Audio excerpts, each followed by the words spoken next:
Do I am Right now I can okay. unmute it.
Good morning, good afternoon, good evening from wherever in the world you're joining from. You're most welcome to the launch of our 2024 Humanitarian Action for Children appeal. My name is Jai Murthy and I'll be your host for this event. I'm coming to you live from Port-au-Prince, from the heart of Port-au-Prince, Haiti, the capital of Haiti. And we're here in a school where you're seeing dozens of girls and boys who are studying behind me. Many of these girls have been through an absolutely harrowing situation only a couple of months ago, which I'll tell you about in just 1 second. But first, a little bit more about the situation in Haiti. Port-au-Prince here is under 80% controlled by armed groups. 2 million people in the population in the city are under control by these armed groups. There are clashes that are going on every day on an hourly basis. You can hear gunshots constantly throughout the city. Amidst these 2 million people, we have more than 200,000 people who have been displaced, and they're perpetually displaced. Many families have been displaced 2, 3, 4 times. In fact, we've just heard over the weekend that 2,000 families have arrived in another school because they're fleeing for their lives. Many of their homes have been burnt, many of their houses have been destroyed, and because of the rampant violence, they feel like they have nowhere to go. We are feeling that there's an absolute collapse in social services across the country. Healthcare, water and sanitation services, education services, nutrition is on the rise. We're extremely concerned about cholera. We have 75,000 suspected cases of cholera here. We're extremely concerned about this situation. And most of all, this is a real child protection crisis. We have serious cases of violence. We have over 6,000 cases of violence reported by the UN this year. That includes killings, that includes injuries, and that includes kidnappings. What's extremely alarming is that we're seeing an increase in kidnappings of children and women, and they're being held for hostage. They're being held ransom. And we're doing our best to negotiate their release, but it's an extremely alarming trend that we're seeing. Another extremely alarming trend is sexual and gender-based violence. Last year, there were over 16,000 cases of sexual and gender-based violence. This year, the numbers are increasing, and they're anticipated to further increase. Now, the situation behind me with these girls. 2 months ago, there were clashes in one neighborhood, and these girls were studying in their home school. What happened is with those clashes, there were bullets that were raining down in their school. There was tear gas that was raining down in their school, and they had to hide for their lives. Many of the girls were trapped in their school as fighting was ongoing for three full days. 60 of the girls were trapped for 3 days, and UNICEF was negotiating with the leaders of various armed groups for their release. After 3 long days of negotiation, it was agreed that the girls would be released, and they were brought to one of our local partners, La Salesienne, a faith-based organization of nurses who is now taking care of them and who is now running the school. Them and with one of our other local partners, APD, are providing full support to them. Now, these girls are lucky. Thousands of children do not have access to education that these girls have. Thousands of girls are trapped in violence and can't get out of it like these girls have. So we need urgent response like we have with our 2 local partners here, with a network of local partners to respond to the situations of children all across Port-au-Prince. Now, as we're coming to you live, we weren't even sure we would be able to come to you live today because of the insecurity. It's very much on an hour-to-hour basis to see where we can go and what we can do and how we can support with our local partners the situation on the ground. It's extremely volatile. Now, in terms of Haiti's appeal for 2024, there are 5.5 million people across the country who are in need of urgent humanitarian assistance. That's 1/2 of Haiti's entire population. Among them, 3 million children are in need of urgent humanitarian assistance. That's around 2/3 of Haiti's entire child population. Now, in addition to the violence, we also know Haiti is prone to natural disasters, earthquakes, hurricanes, floods, landslides. It's crisis after crisis, crisis chasing crisis, and we have to be extremely, extremely agile to respond to the needs of the moment, of the day, and of the hour. Now, how the event is going to run, we're going to have our executive director, Catherine Russell, UNICEF's executive director, who's going to come in and say some opening remarks. Then we'll have our acting director for emergency operations come in and talk about what we achieved last year in our humanitarian action and our appeal for this year. Then we'll have some voices from the field with a few of our vital partners who are supporting our humanitarian operations around the world, some more voices from the field, some more interventions from our partners, and then we'll conclude. So, thank you very much, and let me pass the floor to you, Edie Russell. Over to you. Great. Thank you so much, Jaya. I'm so happy to see you there. You know, I was there several months ago and saw exactly what you're saying, and it was really heartbreaking. So I'm glad to see you there, and I'm glad we're doing the HAC from there. So Excellencies, partners, friends, supporters of UNICEF, thank you so much for joining us today as we launch the 2024 Humanitarian Action for Children Appeal.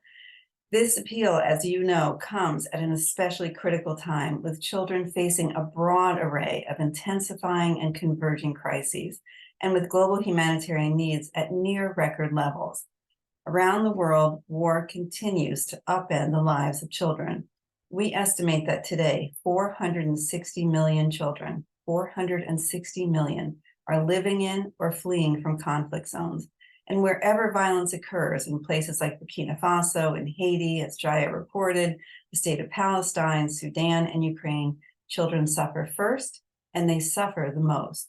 Many children living in areas affected by conflict are injured, killed, or sexually violated.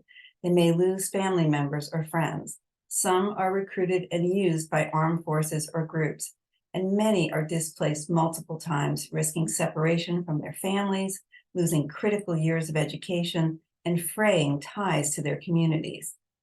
As the executive director of UNICEF, I have seen firsthand and too much the horrible toll that conflict exacts on children. Just last month, I visited southern Gaza and met with children, families, and UNICEF staff on the ground. I remain haunted by what I saw and what I heard when I was there. At the Nasser Hospital in the city of Khan Yunis, I spoke with a 16-year-old girl lying in her hospital bed. She had been badly injured when her neighborhood was bombed, and the doctors told her she will never walk again.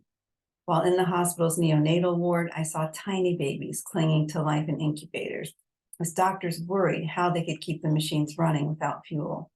This is just a snapshot of what conflicts take from thousands of children every single day. It robs them of their well-being, and it extinguishes their hopes for a brighter future. Making matters worse, these new and protracted conflicts coincide with other devastating crises.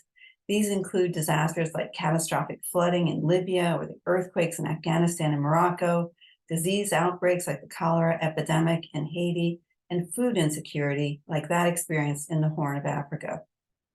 Climate change also continues to wreak havoc on young lives by causing severe droughts, heat waves, and more intense storms. None of these crises occurs in a vacuum. Each has the potential to amplify the consequences of the others, And as ever, it is children who are the most vulnerable. For example, nearly 2.4 million children in South Sudan and the Central Sahel suffered from severe wasting in 2023 because of both conflict and drought linked to climate change. The only way to approach these complex and interconnected challenges is by working together within the multilateral system. UNICEF has a unique role to play in this, as part of the UN family and as a valued partner to a broad range of actors, including those in government, the private sector, international financial institutions, and local NGOs. Through these partnerships, we can leverage more resources, more capacity, and more innovative thinking to reach the most vulnerable children in the most difficult places to reach. UNICEF also works across the humanitarian development peace nexus. This means that we are providing immediate life-saving assistance while also strengthening the systems that children rely on, like healthcare, water, sanitation, and education, to support longer-term development goals. Our approach to humanitarian action continues to deliver impactful results for children. In 2023, this included providing treatment for severe wasting to more than 3 million children under the age of 5, reaching more than 23 million people with safe drinking water, helping nearly 14 million children access both formal and non-formal education, and vaccinating 27 million children against measles. We also reached nearly 9 million women and children with responsive services for gender-based violence. With humanitarian crises growing in complexity and scale, our resources are increasingly being stretched. The proportion of flexible funding as part of UNICEF's overall income continues to shrink, but we rely on predictable, flexible funding to respond quickly based on need and to prepare for future risks. Our life-saving work for children will come under increasing strain if we do not urgently reverse this trend. For 2024, UNICEF is appealing for $9.3 billion to reach 94 million children impacted by humanitarian crises. And we need your support to help us reach this target. Working together through principled humanitarian action, we can reach the most vulnerable children and protect them from violence and abuse. We can provide them with essential services like healthcare, education, clean water, and sanitation. And we can ensure that all children's rights are protected and upheld. I hope we can count on you to help us achieve these absolutely important goals for children. Thank you so much. Thank you so much, Edie Russell. Flexible funding, as we're seeing here in Haiti, and as you will hear from many other of our humanitarian operations around the world, is absolutely vital. Crisis is happening so quickly on an hour-to-hour basis that the only way to respond is with flexible funding. Now, to hear a little bit more of the results of our humanitarian operations from last year, as well as our appeal for next year, our Acting Director of Emergency Operations, Lana Ricat. Lana, over to you. Thanks a lot. Thank you, Jaya. Good morning, good afternoon. It's a great pleasure to be here for the launch of UNICEF Humanitarian Action for Children Appeal for 2024. Thank you for your commitment to supporting our humanitarian action. I'm very proud of the extraordinary work, both of my UNICEF colleagues, but also our partners in the field, who are working in every difficult circumstances. Next slide. Allow me to flag a few top lines from this year, 2023. Thanks to the generous contribution against the UNICEF 2023 appeal, and with more than $4.2 billion received as of end of October this year, we started or scaled up life-saving activities in more than 150 countries this year. 50% of funding is focused on few emergencies, namely Afghanistan, Ethiopia, Syria, Ukraine, including the refugee response. However, the gap in funding, the 2023 appeal, is estimated at 62%.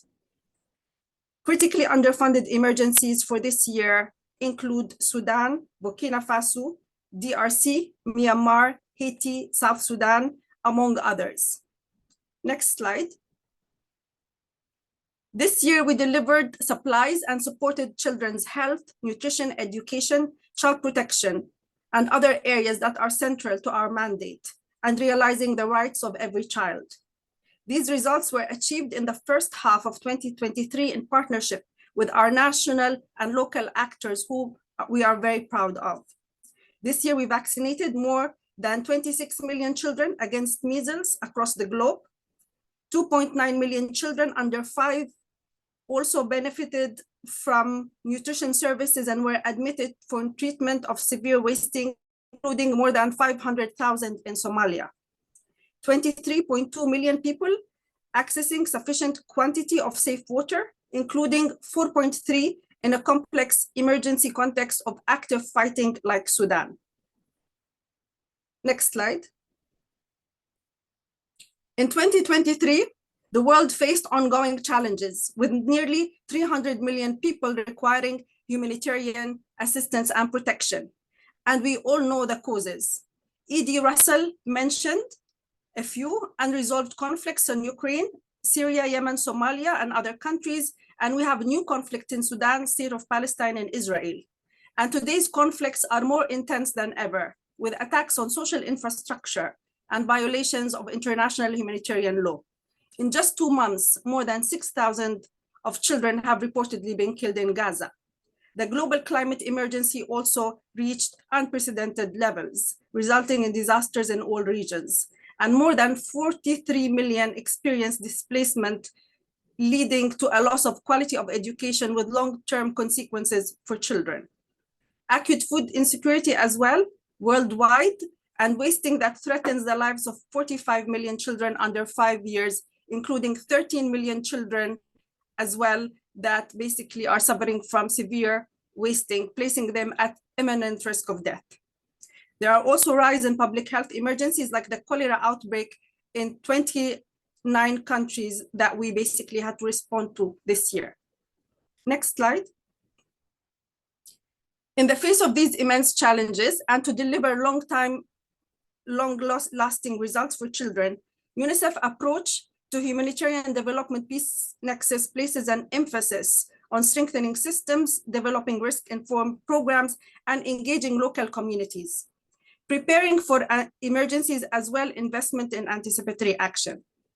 We also are basically looking at addressing vulnerabilities and building resilience of communities, systems, and institutions, and to ensure long-term progress and impact. So also expanding our preparedness and anticipatory action efforts beyond UNICEF and investing in national capacities.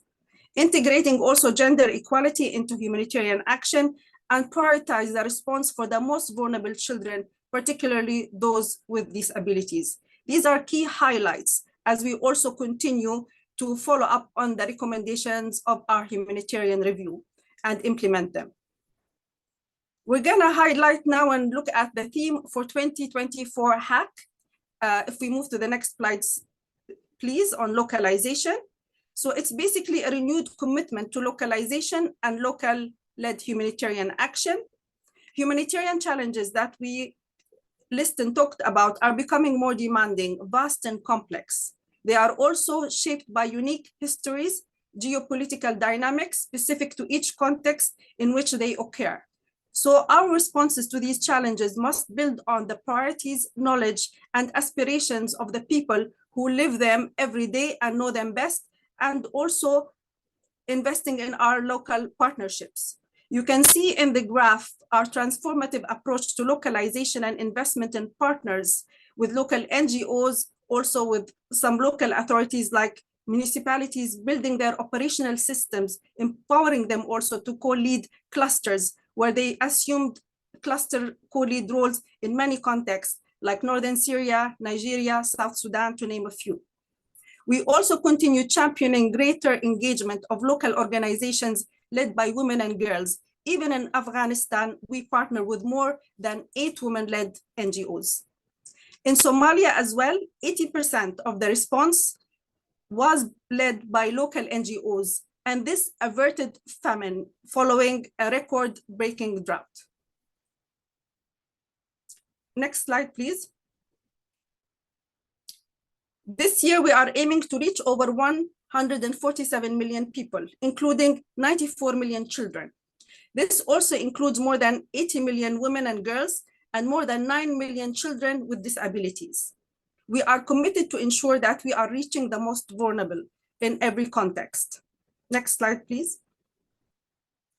So for 2024, we will work with you and our partners in the field to meet commitments in all sectors for children, for their survival, welfare, and protection. In health, we're going to reach 17.3 million children. Nutrition, education, we are also ambitious. For us, education and child protection remain a priority and key to also make sure that children go back to normalcy. Next slide, please. This year, UNICEF is appealing for $9.3 billion. There is a total of 43 appeals covering 155 countries and territories. This year, we have 5 multi-country crisis appeals, mainly refugee and migrant crisis and children on the move. A significant portion of the appeal, so around 1.4 billion, will go towards UNICEF response in Afghanistan, where more than 23 million people, including 12 million children, are projected to need humanitarian assistance this year. As the conflict also in Syria enters into 13 years, the Syria refugee crisis remains one of the largest displacement crises in the world. UNICEF will also need more than 840 million for Sudan. Nearly 14 million children urgently need humanitarian assistance. Sudan is now home to the largest child displacement crisis in the world.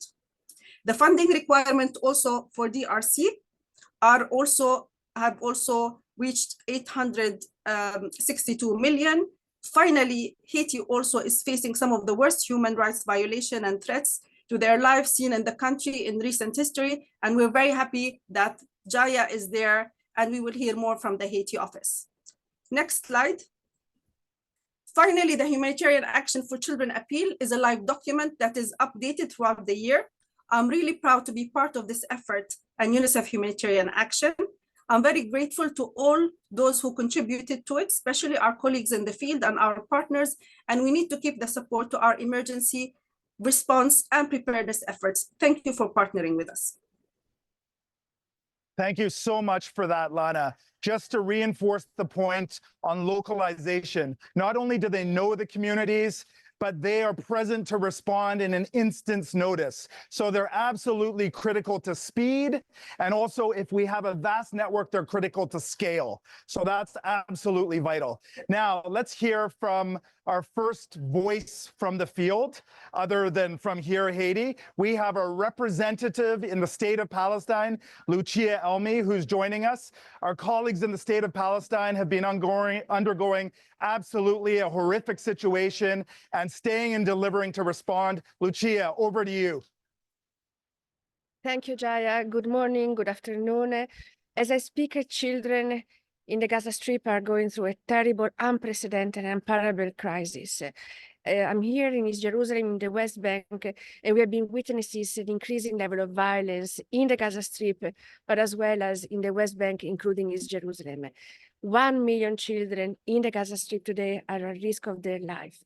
Over the past 65 days, violence has increased, displacement has increased. Almost all of the population of the Gaza Strip is displaced in the south and living in very dire conditions. Winter is approaching, and we have been trying to do everything possible with the team on the ground to really provide life-saving critical support in terms of providing water of over 1 million people, sanitation services, child protection, and recreational activity to the extent possible in the shelter where children are with their families, their community, and critical medical health support and nutritional support.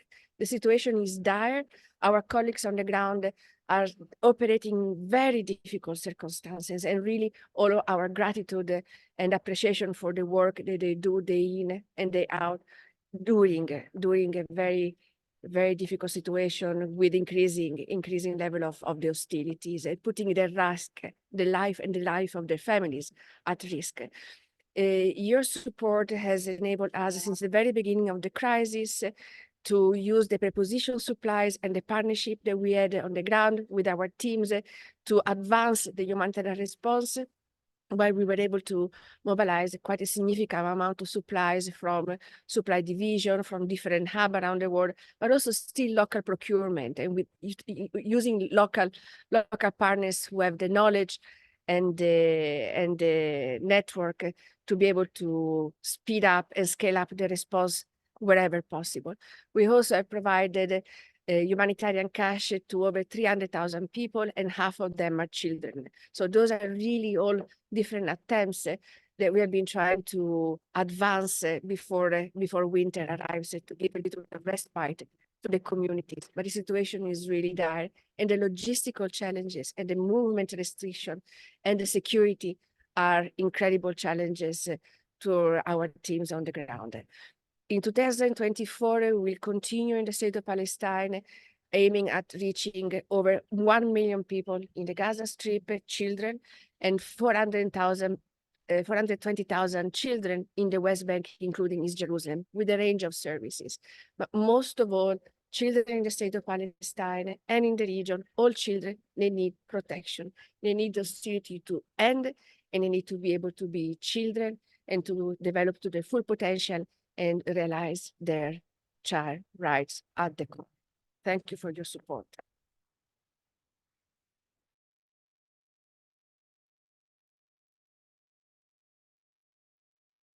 I'm here in Al-Nasser Hospital in Khan Yunis, southern Gaza, where we are delivering medical supplies.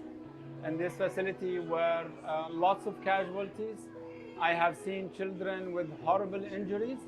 Doctors here are doing extraordinary work, but they need the supplies. They need medical supplies to be able to continue to operate this hospital. We delivered medical supplies to serve 240,000 people. We will continue to do that across the Gaza Strip as long as medical aid and other humanitarian supplies are allowed into Gaza. This is just one example of the emergency work that UNICEF does in Gaza since the 7th of October when this war started. The sanitation and hygiene conditions are very challenging, and UNICEF is doing its very best in providing water, including operating its desalination project that gives water for 500,000 persons. We are also doing water trucking to areas that water is not able to reach them. We are also installing small units in shelters like UN schools and hospitals like in this hospital. It's important to note that children in Gaza are getting only 3 liters of water while they are supposed to receive 15 liters in emergencies like this.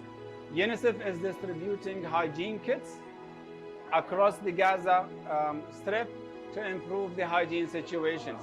The conditions are very, very dire, including on our staff, who themselves are IDPs now in the Gaza Strip, but we are still continuing to deliver. UNICEF is committed to continue to deliver life-saving programs in Gaza as long as it's needed.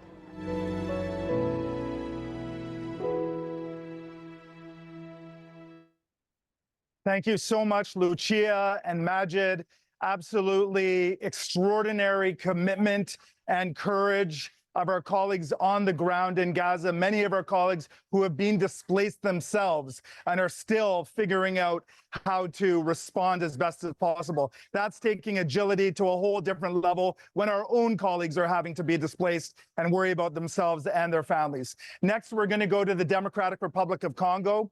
We have a video from one of our youth reporters. Her name is Mediatrice. She's reporting from the IDP camp in Bulengo, which is in North Kivu province in eastern DRC. And we'll also hear from our representative, Grant Laity, on the video. Grant is also joining online. If any of you have any questions, please feel free to put them into the chat. If we have time at the end of the event, we'll try to get to them. If not, we'll respond to them after. Let's go to the video. Kwa majina naitwa Mediatrice, niko na miaka 15, mnyumba tuko wa 10. Nilitokea Burungu juu ya vita, ilikuwa masenke, tukesikia mabombe ziko napiga, kisha tukelamuka na tuko nakimbia. Tulifika huku kumigulu hapa mkaa Bulengo. Ikaitwa Bulengo haiko bie. make na si hatupendi tubake mwaika tu. Mie mina lamukaka masenke, minaenda kumasomo, minaenda ku espace kajede. Pale kukajede wanatufundisha kusuka vikapu. Ya pili wanatufundisha kuakiza watoto juu tuweze zichunga. Natangia leo ndakuwa natetea watoto wenzangu hapa Mungambi. Hapa Mungambi make kunapatikana maviolence za mingi. Mimi nawaza ipo siku tutarudia kwetu, masomo ikwe kawaida, kisha na tuweze pata chakula.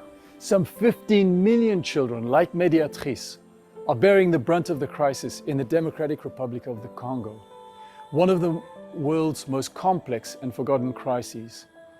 Conflict, epidemic outbreaks, and malnutrition are becoming increasingly worse, which threaten the lives and well-being of children. The upsurge in armed conflict and intercommunal clashes have resulted in huge levels of population displacement and unprecedented levels of humanitarian need. Children are exposed to extreme violence, putting them at heightened risk of abuse. They are forced to flee their homes in search of safety and drop out of school. On a daily basis, children in Eastern DRC are being abused, raped, killed, abducted, recruited, and used by armed groups. The good news is that in the midst of this harsh reality, there's hope. Mediatrice is an example of how children, against all odds, are able to make great things happen. Mediatrice has become a child reporter seeking to defend children's rights. UNICEF is increasingly investing in partnerships with national civil society actors to ensure that all children benefit from humanitarian assistance. Community engagement and localization from the onset of the response have proven to be change strategies, paving the way for more resilient, cohesive, and shock-responsive populations.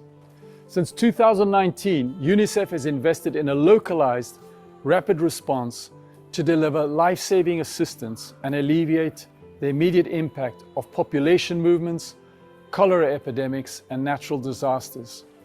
Local partners benefit from UNICEF's robust supply chain, strong technical expertise and network. National NGOs bring a very contextualized and local knowledge to emergency situations. Using these innovative partnerships, UNICEF has reached close to 3 million people, including almost 2 million children, with its rapid response program this year in DRC, allowing vulnerable families to improve their living conditions. The needs continue to be pressing, and we need to keep supporting every child at risk.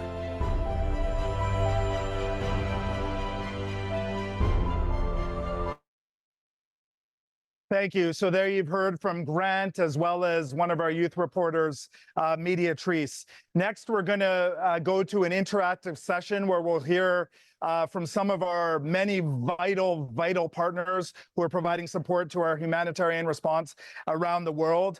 And after we hear from 4 of our partners, we'll hear from our ED Russell, as well as Lana, as well as the director of our public partnerships division, June Nguru. So let's start off with Japan. We have His Excellency, Permanent Representative to the UN from Japan, Mr. Ishikane Kimihiro. Your Excellency, the floor is yours. Thank you so much for a nice introduction. First, I would like to express my sincere appreciation to Executive Director Russell and her team for their dedicated efforts in convening this event. Today, many children around the world are facing multifaceted crises, including pandemic disease, natural disasters, and protracted conflict, as we have witnessed all through the presentation by preceding speakers. And these crises pose direct and indirect threats to their human dignity. And against this backdrop, UNICEF's activities are more relevant than ever. To address today's complex challenges, it is important to promote the localization of partnerships and community-based initiatives. Japan's revised development cooperation charter, which is a kind of constitution for our development cooperation policies, states that sufficient consideration shall be given to ensuring that all people, including women and girls and children in vulnerable situations, can enjoy the benefits of development in order to contribute to the promotion of an inclusive society. And such an approach is in line with the concept of human security, on which Japan has consistently placed great emphasis. And in this regard, I believe that there is significant room for Japan and UNICEF to further strengthen our existing partnership. And this year, Japan contributed $231 million in total so far to UNICEF and assisted countries in Asia, Africa, and the Middle East, as well as in Afghanistan, Ukraine, and its neighboring countries in various fields such as health, water and hygiene, nutrition, education, and social protection. Japan and UNICEF also have been cooperating in emergency humanitarian assistance to Ukraine, Haiti, Turkey, Syria, and Libya to support people affected by natural disasters and other crises. And also, we are also considering our contribution for vulnerable children in Palestine upon request from UNICEF. As I said, human security is a key concept to further strengthening cooperation between Japan and UNICEF. From this perspective, I strongly hope that through impactful projects rooted in human security approach to be implemented in a close collaboration with UNICEF, children and other most vulnerable people will become more resilient to today's complex challenges and secure their dignity. Before concluding my remarks, I would like to introduce a video message from Honorable Mr. Masaaki Taniai, member of the House of Councilors and Vice President of the Japanese Parliamentary League for UNICEF, which has been very active in supporting UNICEF's mission.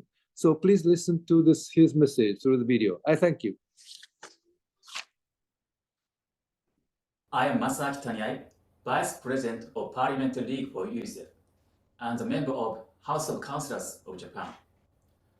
Prior to joining the Diet, I worked in the field providing refugee assistance as a staff member of international NGO. Since becoming the Diet member, I have remained dedicated to enhancing humanitarian assistance as a lifelong commitment. For example, I have visited refugee camps in Bangladesh, Jordan, and Gaza. And last year, I led a delegation from the Komeito Party to gain insights into the activities supporting Ukraine displaced people. In a world that poses significant challenges for children, UNICEF, dedicated to safeguarding their lives and rights in difficult circumstances, remains a crucial partner for Japan.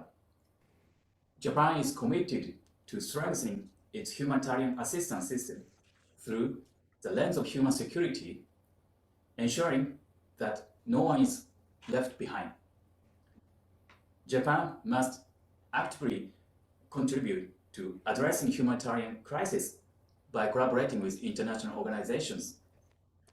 Specifically, supporting core contribution is crucial.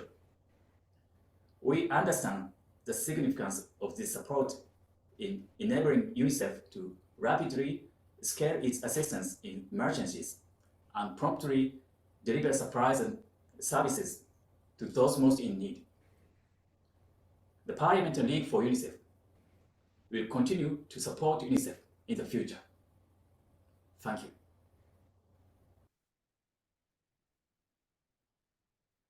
Much, Your Excellency, and honorable for all of you and the people of Japan's support to children in humanitarian situations around the world. It's making a huge difference. Next, we have Ms. Suzanne Fries-Geyer, the Director for Humanitarian Assistance from the German Federal Foreign Office. Ms. Fries-Geyer, the floor is yours. Thank you very much.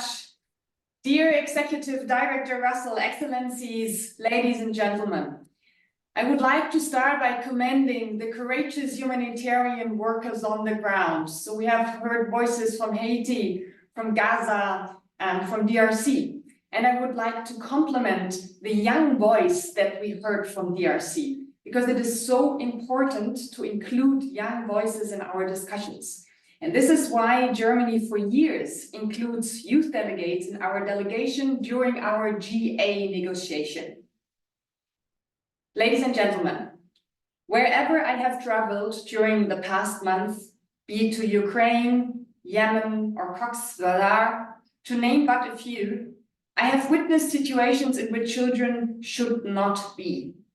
Children should not need to hide in shelters or desperately look for food, or not knowing where they will be able to live in the future, or not getting any education, let alone job perspectives.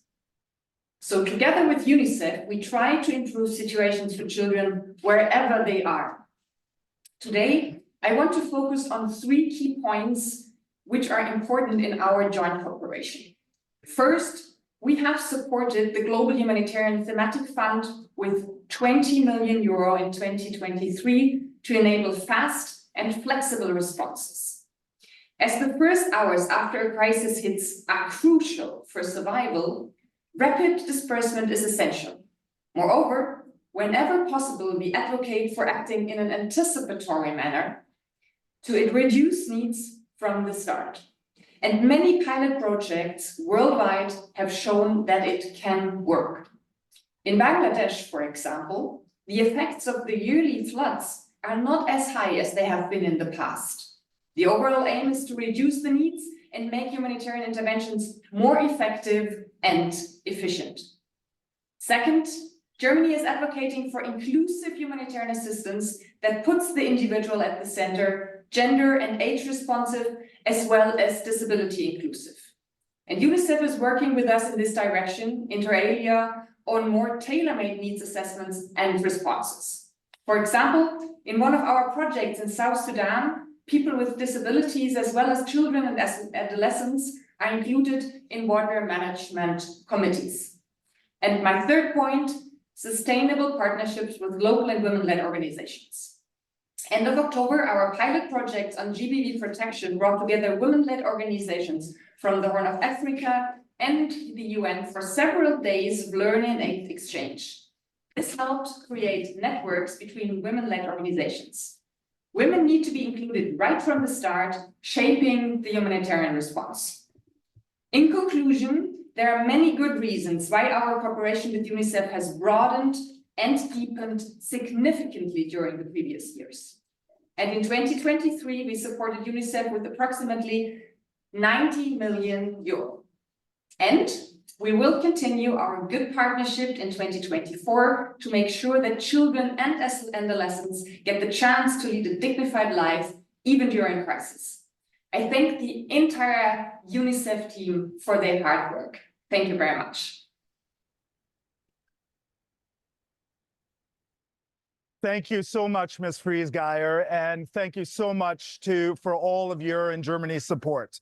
Next, we have Ms. Sarah Charles, the Assistant to the Administrator for USAID's Bureau of Humanitarian Assistance. Ms. Charles, the floor is yours. Let me start by echoing Suzanne and commending Edie Russell and everyone at UNICEF for their continued leadership and work in fragile and conflict-affected and vulnerable contexts. We're incredibly grateful for your incredible workforce and their commitment to stay and deliver quality and principled humanitarian programming in the most challenging and often dangerous circumstances. The United States is proud to partner with UNICEF in delivering prevention and response programs to the most vulnerable children and communities around the world. The US government provided over $736 million to UNICEF this past year. We welcome the theme of the appeal, which is aligned with our priorities at USAID for sustainable and locally led responses. Today's humanitarian challenges are shaped by unique histories, power dynamics, and geographies, and they demand local responses. UNICEF's programs often target the groups most at risk of violence and exclusion from assistance, such as adolescent girls and boys, women, and children with disabilities. To localize UNICEF's work most effectively, we must support local actors that best represent these unique communities. At USAID, we're making huge efforts across our humanitarian and development programs to make our systems and processes more accessible to local and national organizations by encouraging increased direct funding, participation, and support to local markets. Last year, with UNICEF and other partners, we were able to deliver a step change in the way that we address malnutrition, but we're far from over. We know that 45 million children are currently suffering from severe wasting. And we know that beyond expanding access to treatment, we must also remember that child wasting is preventable. We thank UNICEF for its collaboration with WFP and WHO to accelerate scale-up and coordination in the management of children suffering from wasting. We now have revised guidelines for the prevention and management of childhood wasting and nutritional edema. And we look forward to working with UNICEF to use these guidelines to approach wasting differently by removing barriers to accessing care, bringing treatment to the home, and emphasizing the importance of preventing wasting before it begins. Looking ahead, it's critical to ensure continued investment towards strengthening the capacity of local actors, including women, youth, and displaced persons, while providing support and oversight to implementing partners. Finally, I'd like to encourage other donors to invest in UNICEF commensurate with the impact that we've seen them have around the world, particularly in some of the underfunded crises that we've heard about today. Thank you. Thanks so much, Ms. Charles, and thanks so much for all of the U.S.'s support. Our final speaker of this round is from the Netherlands, His Excellency, Dr. Bahia Tazib-Lee, the Ambassador and Deputy Permanent Representative of the Netherlands to the United Nations. Your Excellency, the floor is yours. Thank you so much for giving me the floor, and thank you to UNICEF for inviting us all to this very important global event. It's a great honor to take part on behalf of my country, the Kingdom of the Netherlands. Unfortunately, as ED Catherine Russell clearly outlined, we see an increasing pressure on the humanitarian space around the world. Humanitarian access is being obstructed. The humanitarian principles are under enormous pressure, and aid workers are being endangered and attacked from all sides. We must ensure that this humanitarian space is protected at all times. This required concerted efforts to fully adhere to international humanitarian law, particularly to ensure that humanitarian organizations can maintain close proximity to affected populations and engage with parties to the conflict. Protecting the humanitarian space also means ensuring that humanitarian aid remains needs-driven. The Kingdom of the Netherlands therefore continues to be one of the largest flexible humanitarian donors. For the next 3 years, we commit to a total unearmarked sum of 51 million euros to the UNICEF Global Humanitarian Thematic Fund. We call upon all donors to provide this type of unearmarked and multi-year humanitarian funding, especially to UNICEF's crucial Global Humanitarian Fund. This ensures that UNICEF can respond timely, efficiently, and where the needs are highest, including in forgotten crises. Protecting the humanitarian space furthermore requires taking into account the specific risks and responsibilities facing local humanitarian actors. Localization thus remains a core humanitarian priority for us. We commend UNICEF for the progress it has made in this regard and its leadership. We encourage UNICEF to continue working on this agenda, especially with regard to quality and multi-year funding to national and local responders, ownership of and consultation with local partners, and lastly, more equal risk sharing to ensuring that risks are not just transferred to local partners. In closing, I would like to warmly thank all UNICEF personnel and aid workers throughout the world for all their dedicated, uplifting and amazing work and leadership.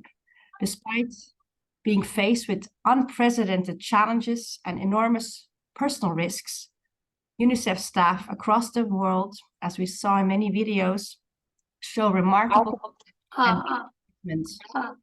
You continue to be UNICEF's most valuable resource in the world. Thank you. Thank you so much, Your Excellency. for a few remarks on your comments. Over to you, Edie Russell. Thanks, Jaya. I just wanted to say a quick thank you to each of you. I really can't tell you how much it means to us, not just to have the support, which obviously we need. As I said, this is a multilateral partnership. We can only do the work we do with your support. But I think, you know, in each case, you are really so supportive of our staff, which we're so grateful for, and also really of our work. I also unfortunately have to say goodbye to two people here, Ambassador Kimihiro.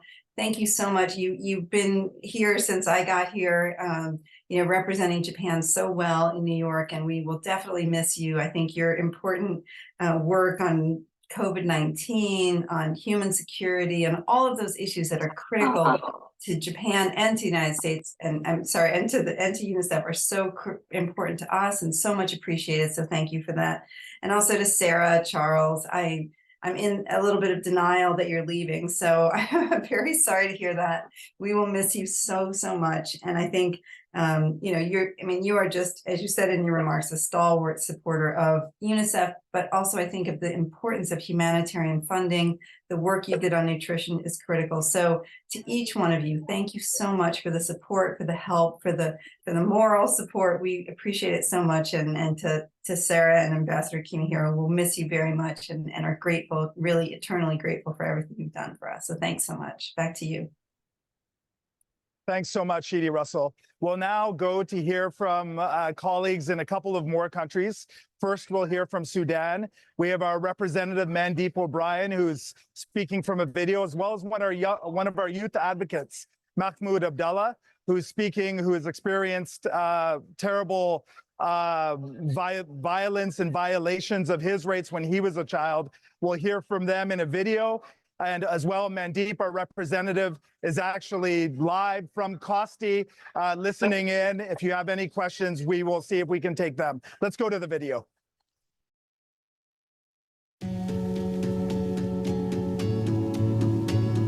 We still remember the trauma of conflicts on displacement from 20 years, and now this another war has come crashing down on us, forcing us to flee our homes once again and losing family members, including my own uncle, who was killed only a week ago.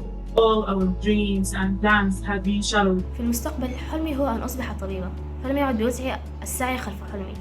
And the other aspect is an addition to emotion, and I mean depression and anxiety, because this war took too long and we are losing hope. How can we build the future in this situation?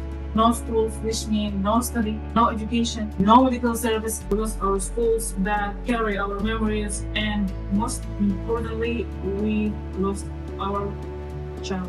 The message that I want to deliver to the world as a young person, I implore the entire world to support peace and to stop all the action of violence and to plant peace and love in the heart of their children. This is our future and it must be preserved.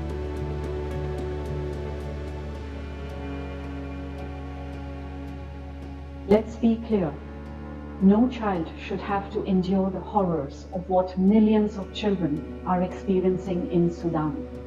8 months since this devastating war, lives are lost, rights are being severely violated, hopes and dreams are shattered, and trauma is ingrained in the bodies and minds of children. 14 million children are in desperate need of humanitarian assistance. Over 3 million kids have been forced to flee their homes, making Sudan the world's largest child displacement crisis. 19 million kids of school-going age are not in classrooms, pushing Sudan to the brink of becoming one of the world's worst education crises. Today, I am speaking from Kosti in the White Nile State, where our teams on the ground are delivering programs for tens of thousands of children, vaccinating them against life-threatening diseases such as measles and polio, screening and treating children suffering from severe acute malnutrition, and fighting the spread of the cholera outbreak. Kosti happens to be one of our largest supply hubs, aiming to provide life-saving services to 5 million children trapped in the Darfur. Having myself traveled to many states, since the onset of the war in Sudan, and having heard over and over again two harrowing and bone-chilling stories from girls and boys, I have two messages to underscore. First, we need sustained humanitarian ceasefire. Sudan has not seen it since the war started. Children need this fighting to stop now. They need peace so that Sudan can avert a generational catastrophe. Second, we need to deliver services at scale in the conflict hotspot states of Khartoum, Kordofan, and Darfur. Speaking of Darfur, it has been experiencing escalating violence, including the grave violation of children's rights and reported ethnically targeted killings. We need to do everything we can to stop this, so that history is not repeating itself. That would be a stain on humanity. Since the onset of this war, with very many thanks to donors and partners, UNICEF continues to stay and deliver for children in Sudan.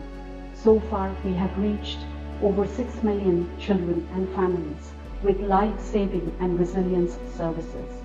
We have flown into Sudan 11,000 metric tons of life-saving supplies, and we have expanded our partnership with local NGOs and community-based organizations by 70% as a part of our commitment to localization. But we need to do much more. We need speed, scale, and your support. Today, we are urgently appealing for $840 million in 2024 so that we can reach at least 8 million children so that they can survive and thrive. On behalf of the children in Sudan, please do not let Sudan become a forgotten crisis. We thank you. Shukran Jazilan, as we say in Arabic.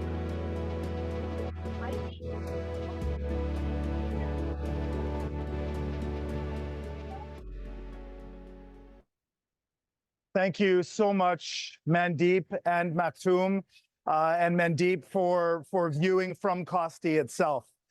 Next, and our final voice from the field for this launch event is from Myanmar. Now, the humanitarian situation in Myanmar has been rapidly deteriorating over the last several months. We now have well over 2 million IDPs in Myanmar and 500,000 new IDPs over the last couple of months since October. You might recall in 2017, hundreds of thousands of people fled, Rohingyas fled to Bangladesh. There's nearly 1 million Rohingyas that are in over-congested camps in Bangladesh to this day. Furthermore, Cyclone Mocha struck the northwestern part of Myanmar and displaced many, many people and caused devastation to many of the people across there. It's one of the worst cyclones the country has ever seen. To hear a little bit more, we have the chief of our field office in the Rakhine State, Juliet Akello. We have a video from Juliet. Let's hear the video. I'm Juliet Akello, I'm the chief of field office. I'm here in the warehouse in Sitwe in Rakhine, Myanmar. Rakhine is one of the states in Myanmar that's in the northwest part of the country, and it's one of the poorest. Over the past few years, we've been grappling with issues of armed conflict, natural disasters, and that has led to a number of displacements, internal displacements in Rakhine. UNICEF is providing services in very hard to reach areas, including in the displacement sites and camps that in the whole of Rakhine. We are also ensuring that we provide services in terms of water and sanitation and hygiene to ensure that the population, women and children have clean drinking water, and also supplies where and containers they can use to store the water safely. And as you can imagine, the number of issues related to psychosocial support, not only for children, but also for parents and families in the communities that we work in. And through our child protection programming, we're ensuring that children have access to mental health and psychosocial support in the child-friendly spaces, in communities, but also parents are better trained to support their children, but also address issues of the trauma they have been through. In terms of education, we would know that there are a number of children who have dropped out of school, and also following COVID-19, most of them did not go back to school, and also there are different learning structures and mechanisms in Rakhine. So UNICEF and partners are trying to adapt to that to ensure that individual needs are addressed and find solutions to address those learning needs, so that there's a holistic approach to children's development in the provision of services. Despite the challenging working environment in Myanmar, we are increasing our investments in localization and working with the local partners to ensure that we continue to provide life-saving services to children and families in the communities in hard-to-reach areas in Myanmar. We also know that working with the local partners ensures that there's trust, and we're working with the people that they know and close to the communities that we serve. So we are committed to invest further into this and strengthen those capacities and working with the local communities in now, but also in the coming year. We are grateful for our donors for the support that they've provided to ensure that we continue to provide life-saving services to all the children, families, and communities in Myanmar.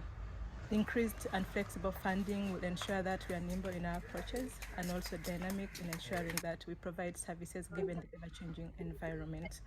And also looking at 2024, where the environment is projected to be more challenging, we will strengthen working with local partners and increasing localization to ensure that every child in Myanmar, wherever they are, is reached, and also populations and people in hard-to-reach areas are reached with the services that we are providing. I'm very happy. That's Juliet. We also have a representative in Myanmar, Marco Luigi Corsi, who's also viewing this event live. So Marco Luigi, thanks so much. Okay, let's now move to our next round of remarks and statements from our vital partners. First, we have Her Excellency Gunn Rosset, the Deputy Director General of the Multilateral Department of the Norwegian Ministry of Foreign Affairs. Your Excellency, the floor is yours. Thank you. Thank you. Well, thank you to Edie Russell and colleagues for the presentations, and I will also join other colleagues here today in paying tribute to UNICEF humanitarian personnel and other humanitarian staff working tirelessly to relieve human suffering under extreme difficult and dangerous conditions. And I think as I briefed our politicians in our morning brief this morning, I also took some of the points that we have seen launched at the OCHA, sort of the humanitarian overview, global humanitarian overview, also the fact that we now have 1/5 of children in the world live in or are fleeing from a conflict, and that this number is increasing. So I think it just also shows us some of the challenges that we are facing. I think to some of the points that have been raised, I will come back to the localization.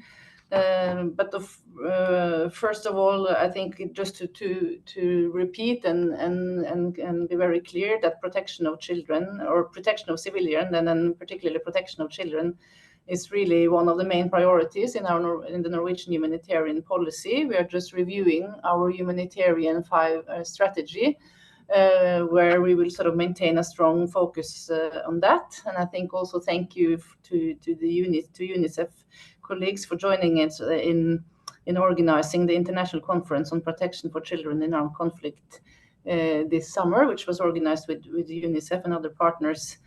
And I think we are looking forward to continuing the partnership with UNICEF in the years to come. And I think we got a clear also question from the ED, if you can count on us, and of course you can count on Norway, and we will contribute to invest in child production and in child protection and education in emergencies, and of course also to support the humanitarian efforts of UNICEF in 2024.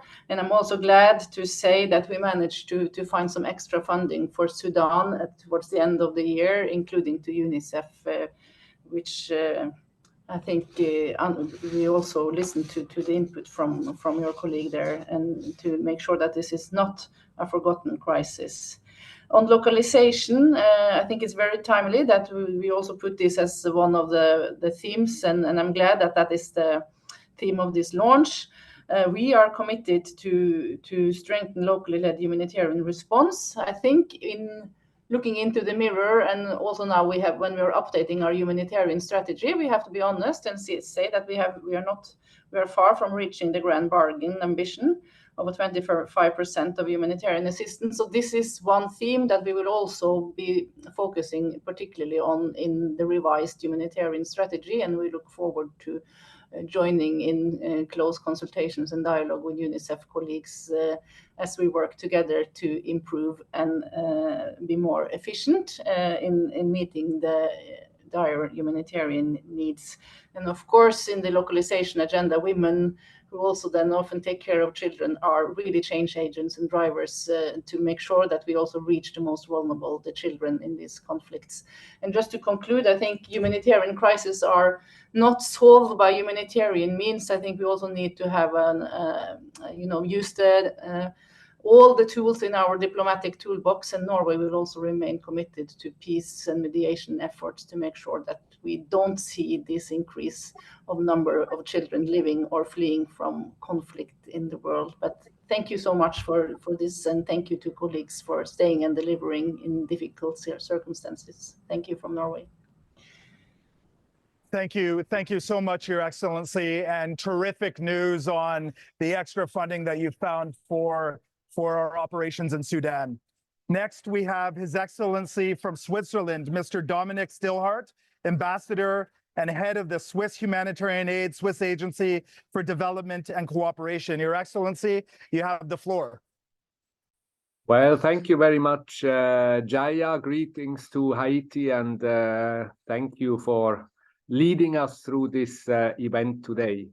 Dear UNICEF and partners, dear ED Ms. Russell, in a world where crises worsen yearly, daily, conflict spread and climate change, food insecurity and economic downturn affects billions, our joint commitment of meeting children and young people's humanitarian needs is unwavering. UNICEF's humanitarian appeal for children underscores the urgency and the gravity of their plight. Working to improve children's lives is highly motivating, but also very tough, as we could see from various contributions from Gaza, Sudan, Haiti, Myanmar, and the Democratic Republic of Congo today. Let me thank UNICEF staff wholeheartedly for their remarkably professional and compassionate engagement to protect children's rights day after day, often in the most difficult of circumstances. In a context where financial resources are increasingly lagging behind needs, it is crucial for UNICEF to champion a child-centered humanitarian response across the entire UN development system, leveraging coordinated contributions. I urge fellow donor representatives to uphold grand bargain commitments for flexible funding, vital for effective programming and resource allocation for children in need beyond the world's humanitarian hotspots. The pillars of UNICEF's working modalities are localization, collaboration, and accountability. However, the implementation of these principles still varies from country to country.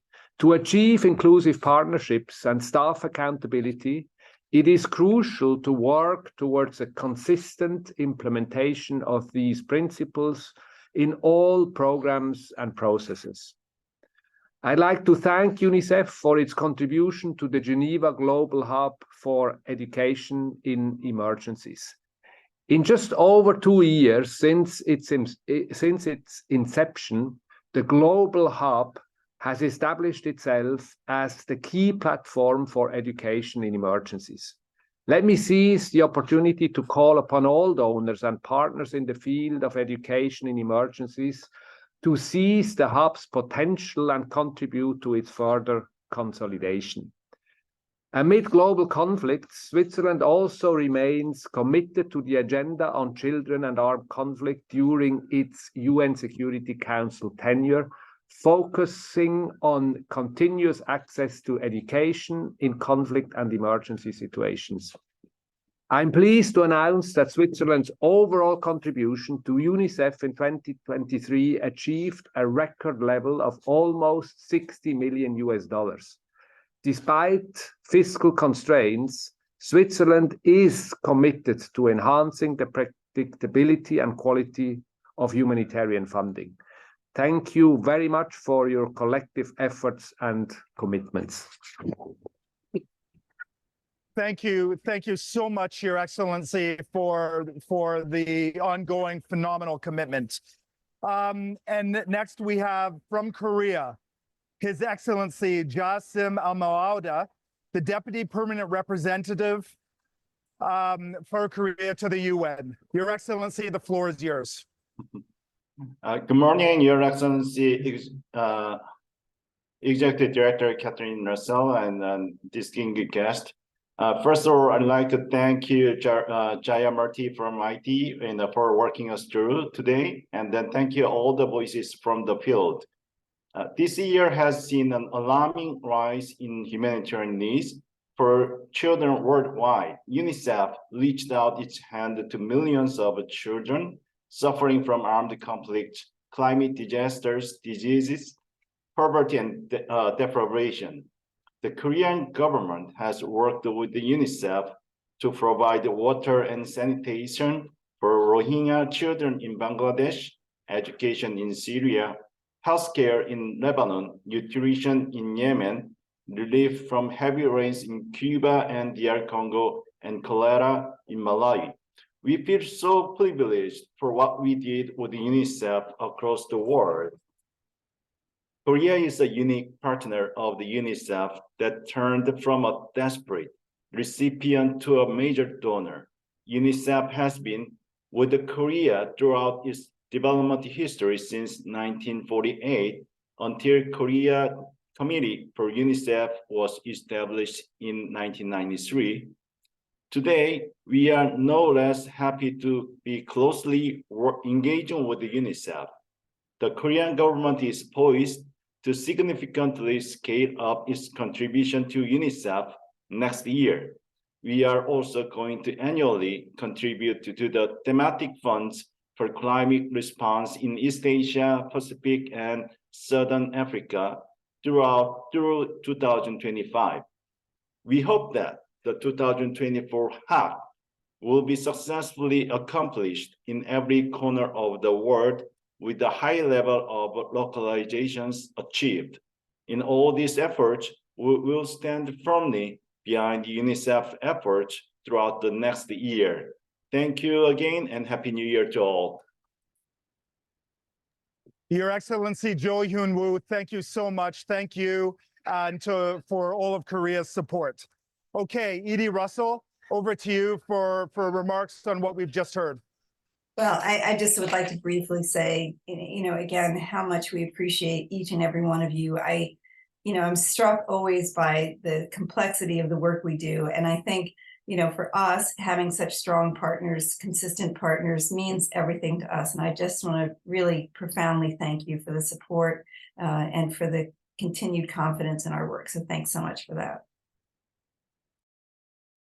Thanks so much, Edie. Thanks so much. Okay, next, we have a video from the Director General of the European Commission's Civil Protection and Humanitarian Operations, ECHO, Maciej Popowski. He sent a video. However, he's actually in Haiti right now.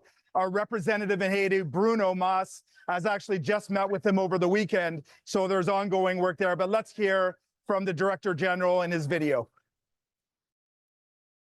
I'm very happy to join this launch, and I would like to extend my sincere appreciation to UNICEF and all partners participating in this event. Over the years, you've played a crucial role for children around the world. UNICEF is one of the EU's major humanitarian partners with whom we share common priorities and values. More children are in need of emergency assistance today than ever before. The plight of Israeli children kidnapped by Hamas and harrowing situation of children in Gaza testify to that. Conflicts in the DRC, Sudan or Myanmar, to name but a few, have also taken a high toll on children. In addition, the worsening of climate change is having dramatic consequences for children. This is why it's also crucial to collectively invest in disaster prevention, anticipatory action, and climate adaptation. Unfortunately, we have to operate with significant funding constraints. This forces us to strive for more efficiency and cooperation while working on expanding the donor base. In this context, it's even more important to make progress on localization. By putting local partners at the core of the humanitarian response, we will ensure its sustainability. By including the affected population in its design and delivery, we will ensure it fits the needs and aspirations of those for whom it is intended. Therefore, the European Union strongly encourages equal partnerships between international and local responders, and we support UNICEF's efforts in this regard. Today we have heard powerful testimonies from the field. I want to pay tribute to the local actors who play a crucial role in providing aid to the most vulnerable populations, with a particular emphasis on children. We know the price they pay for being at the heart of the humanitarian response, like in Gaza these days, but also elsewhere. In 2024, the EU will continue to support UNICEF wherever needed, and will continue to fight for a better future for children and youth. Thank you. Thank you so much. Remarks from ECHO.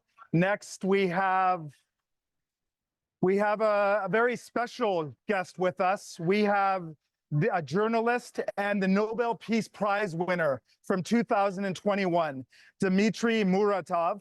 Dmitry Muratov has actually auctioned off his Nobel Peace Prize and donated the entire proceedings, over $100 million, to UNICEF's emergency operations in Ukraine and neighboring countries, and many other of our humanitarian operations around, on the ground. Mr. Muratov, the floor is yours. Добрый день.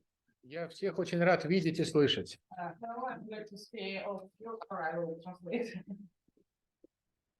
Катрин, здравствуйте.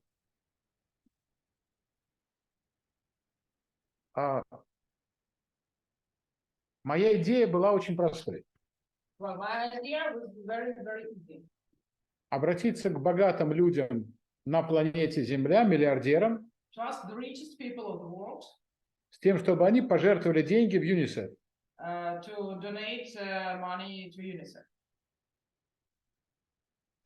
В сентябре я был объявлен российскими властями врагом народа.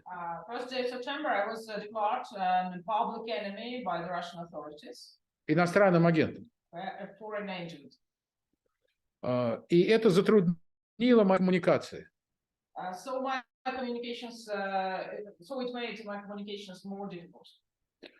Однако мы начали распространять идею со взносом богатых людей в пользу ЮНИСЕФ с 28 сентября.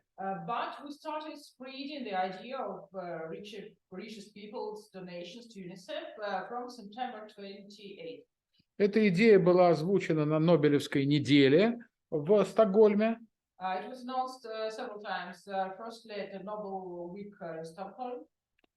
На Всемирном съезде учителей и в крупнейших мировых медиа.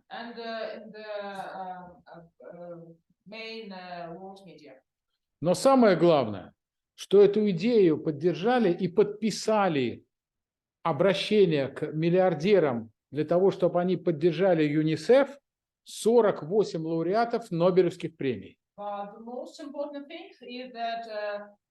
48 Nobel Prize laureates supported this idea and signed the letter that created the letter to the richest people of the planet to support UNICEF. Это фантастическая история. Среди этих лауреатов, например, ученые, получившие премию за открытие графена. This is a fantastic story. For example, one of these laureates is a scientist who get a Nobel Prize for the discovery of graphene. Или доктор Алтер, врач, который открыл вирус гепатита С. Or Dr. Arthur, the American doctor who discovered the hepatitis C virus. В общем, за поддержку ЮНИСЕФ высказалось 48 лауреатов. Это своеобразная социальная сеть нобелевских лауреатов. Такого еще у нас не было. So 48 Nobel laureates spoke words of support of UNICEF, and now we have a special social network of intellectual leaders of the planet. So we haven't such network set up. Мы отправили письма, ждем ответов. So Однако we send the letters and we are looking forward to the answers. Однако ситуация после нападения Хамаса на Израиль и последующей военной операции в Газе сильно изменилась, и многие переговоры были приостановлены. But the situation was made very bad after the October 7th, after the Hamas attack on Israel, and the numbers of negotiations were stopped. Мне стали задавать вопросы. Вы хотите помогать детям Украины и в Африке, а почему не в Палестине и в Израиле?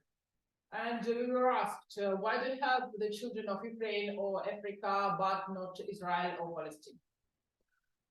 В результате те люди, которые готовы пожертвовать без преувеличения десятки миллионов долларов, сформулировали свою идею. In the result, the people who are ready to donate, to support UNICEF, to donate tens of million dollars, said about their idea. Они готовы вложить деньги в эндаумент ЮНИСЕФ. So they're ready to spend, to collect the money to the endowment of UNICEF. Эндаумент ЮНИСЕФ, которым будет распоряжаться только ЮНИСЕф и его наблюдательный совет. So endowment of UNICEF, which could be the money from this endowment could be distributed just by UNICEF and by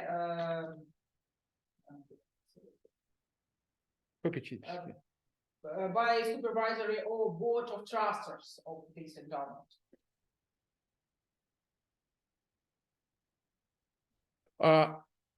Бизнесмены готовы создать фонд ЮНИСЕФ, который будет все время на протяжении долгих лет реагировать на самые острые ситуации на планете. So businessmen ready to create a special fund for UNICEF, special endowment for UNICEF, which could help us to solve the main problems of the planet. 3 миллиардера готовы внести сделать этот внос. All 3 billionaires are already ready to make this donation. И еще один вопрос, это для Кэтрин. And one more remark, just for Catherine. После того, как наша идея была опубликована в медиа, ко мне обратились представители, бизнесмены, которые попали под санкции после начала войны с Украиной. After the announcement of our idea, I have been contacted by a number of businessmen who are under international sanctions under the Russian-Ukrainian war. Они готовы вкладывать деньги, но я не готов быть лоббистом. They are ready to get the money, but I'm not ready to be a lobbyist. Интересно, что многие из них под санкциями, но их компании не под санкциями. That some of them are under the sanctions, but not their companies. Еще раз, я не готов говорить и быть лоббистом людей, которые находятся под санкциями. Once more, I'm not ready to be a lobbyist for people under the sanctions. Однако, если это интересно ЮНИСЕФ, я готов предоставить их имена и их контакты. But if this is interesting for UNICEF, of course, I'm ready to name these names, to say about these names and their contacts. Если ЮНИСЕФ поддержит, я продолжу работать по эндаументу UNICEF. So it's interesting for UNICEF. I'm ready to support the endowment and UNICEF and to do this work more and more. И завершить это в наступающем году. And to have the first results next year, 2018. Спасибо. Thank you. Mr. Muratov, thank you so much. It's an extraordinary contribution and extraordinary support that you're mobilizing and catalyzing support for our ongoing humanitarian work in 2024. Thank you so much. Next, we have one of our more innovative private sector partners catalyzing support for our humanitarian response. We have the global impact lead from the company Aiden, Floris Dorgello, and he sent in a video. Let's hear from this video. Hi everyone, thank you so much for having me. I'm Floris and I work for ADIAN for now 6 years. Outside of payments, I'm actually writing children's books, LGBT children's books, because I really believe that education starts early. It's really, if people can be their authentic self, I think then the world is able to thrive. I think that's why I'm also so passionate to work with a party like UNICEF. But when I put my ADIAN FinTech hat on, what I'm most passionate about is that we as the FinTech industry are able to drive innovation very fast. And I think today here at the FinTech Connect in London, a conference about how the FinTech industry can help, I actually spoke about FinTech for good.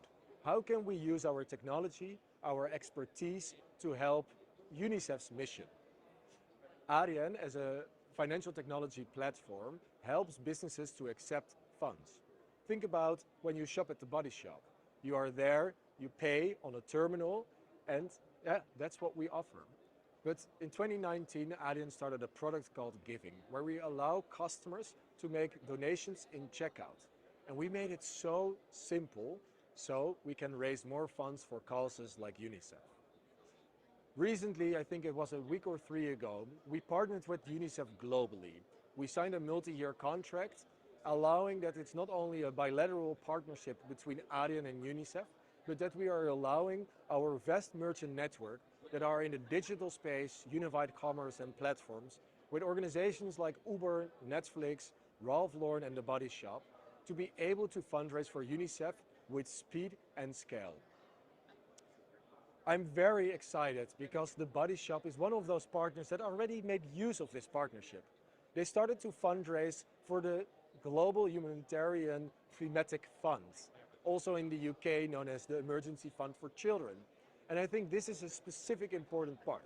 They're not only going to fundraise for just emergency appeals, as the majority of the market is currently doing, but we are shifting our focus to a more flexible funding model for emergencies. And I think this is so important to not only focus on those emergencies that are highlighted in the news, but to focus on those children that are most in need. So hopefully together, launching this HAC and launching this effort, we can raise more funds, flexible funds, so we can build a future that is not only after an emergency strike, but is helping to build resilience and preparedness so every child can thrive. So thank you so much for jointly focusing on bringing the private sector into the game of fundraising. I hope to see you soon, and thank you so much.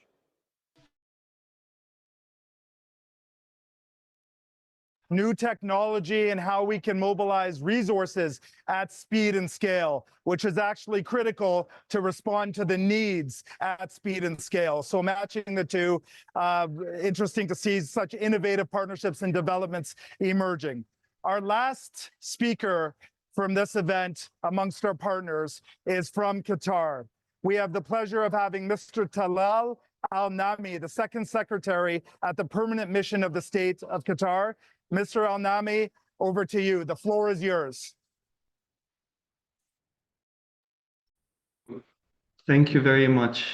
I am delivering these remarks on behalf of my ambassador, who could not be here due to another matter of urgent importance. First, I'd like to express my gratitude to Her Excellency Mrs. Catherine Russell and UNICEF for convening this crucial meeting on the 2024 Humanitarian Action for Children. The State of Qatar takes pride in its strong collaboration with UNICEF, marked by the successful implementation of numerous projects, partnerships, and programs. These initiatives have played a pivotal role in saving children's lives, safeguarding their rights, and enabling them to reach their full potential. Noteworthy milestones include the inauguration of the UNICEF office at the UN House in Doha last March, and the 10-year partnership between UNICEF and the Qatari institution Education Above All Foundation. This collaboration has positively impacted over 5 million children and youth across 17 countries. Furthermore, Qatar has supported the Office of the Secretary General's Special Representative for Children and Armed Conflict through the years, including the hosting its Children and Armed Conflict Analysis and Outreach Doha Hub, along with providing it with financial support from 2018 to 2023. Ms. Catherine, following your recent visit to the Gaza Strip on November 15th, it is apparent that you witnessed a catastrophic humanitarian situation, particularly those affecting children in the Gaza Strip. The Israeli occupation forces have reportedly caused the deaths of over 7,000 children, with thousands more injured. The State of Qatar has called for an immediate ceasefire and to ensure the prompt delivery of essential aid to those in need throughout the Gaza Strip. We also reiterate our condemnation of all forms of targeting civilians, especially women and children, and adamantly reject the policy of collective punishment and attempts to forcibly displace the Palestinian people. In wrapping up my remarks, I'd like to inquire Ms. Russell about what steps should be taken to address the catastrophic humanitarian situation that are facing the children in Gaza, as thousands have lost their lives and thousands have survived but lost their parents and families. What policies have UNICEF put in place to address the current situation in the Gaza Strip? Thank you very much. Thank you so much. Lana, would you like to come in for some remarks? Yes, thank you, Jaya. And thank you for the speakers and for the interventions. It shows that we are all on the same wavelength in terms of our approach. I've heard prioritizing nexus, localization, and we're very proud to be your partners. UNICEF is making a difference. We are working to protect and save children's lives despite the huge challenges of access, insecurity, increase of attacks on children. After Lana. Humanitarian workers and violations of international humanitarian law. We are increasingly also broadening our partnerships with civil society, municipality, governments, and also private sector. And it's really important that we look further at how we can work with the private sector to support local economies. We are working in these countries and territories before, during, and after emergencies.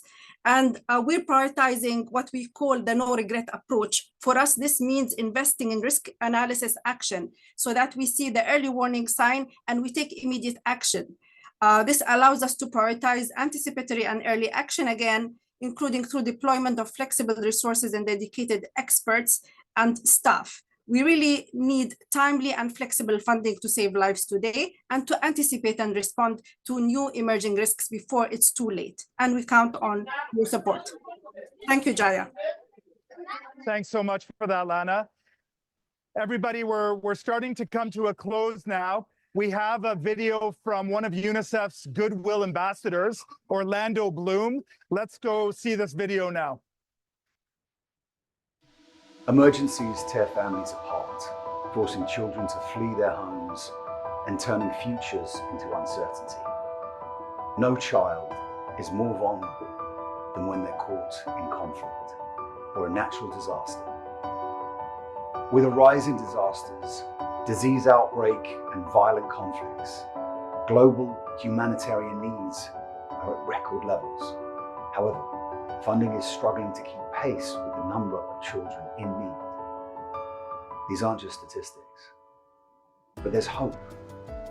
Supporting UNICEF's work for over 15 years as a Goodwill ambassador, I've seen firsthand the difference UNICEF and partners make providing life-saving aid and protection from Ukraine to Mozambique, from Nepal to Nigeria. With your generosity, UNICEF's programs can make a real difference.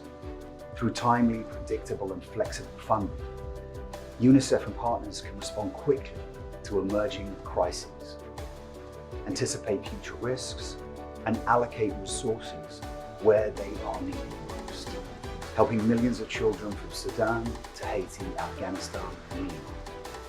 It's not just about numbers, it's about saving lives, children's potential, about dreams waiting to be realized. So thank you for your support.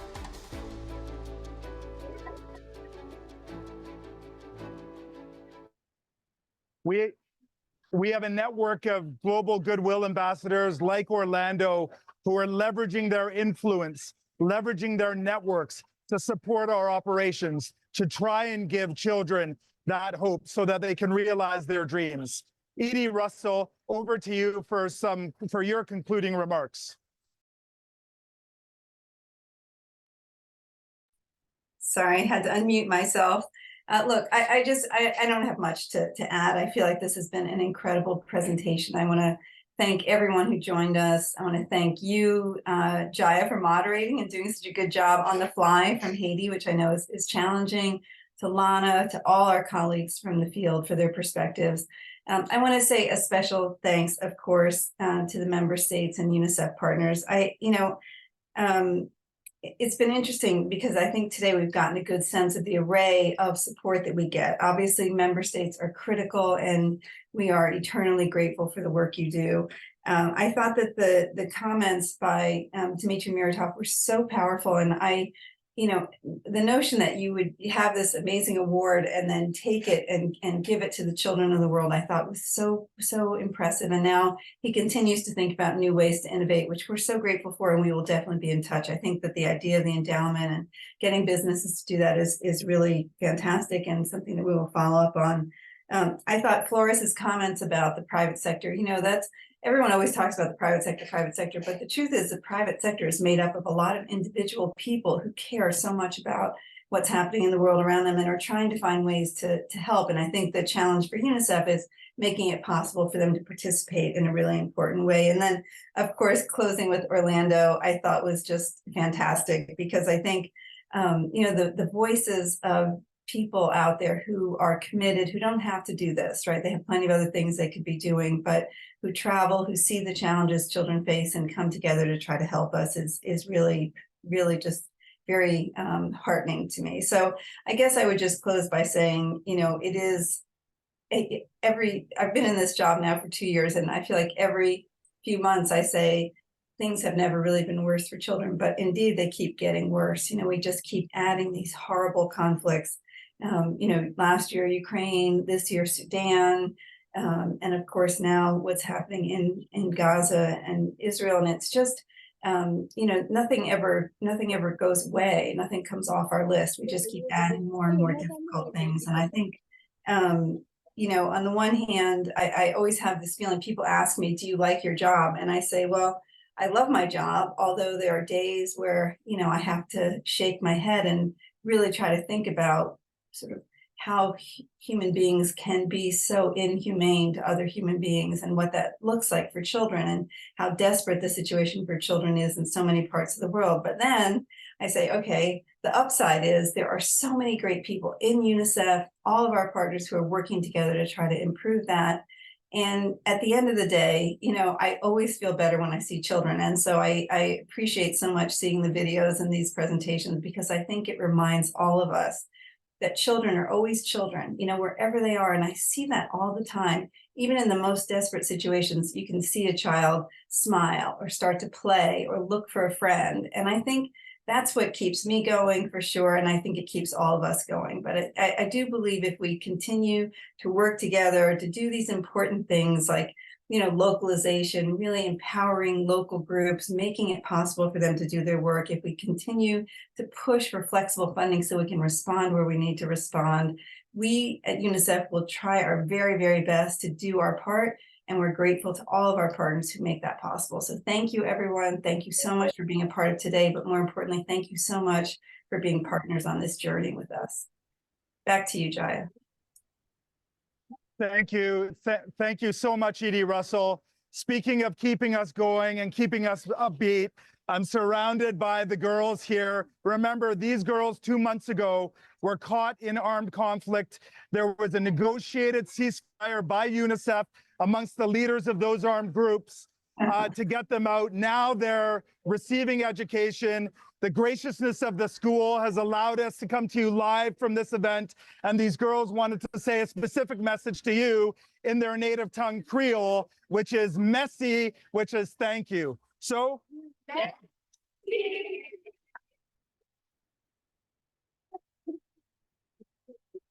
thank you, everybody. Thank you for all of your time and for participating in this launch of our 2024 Humanitarian Action Appeal. Bye from Haiti.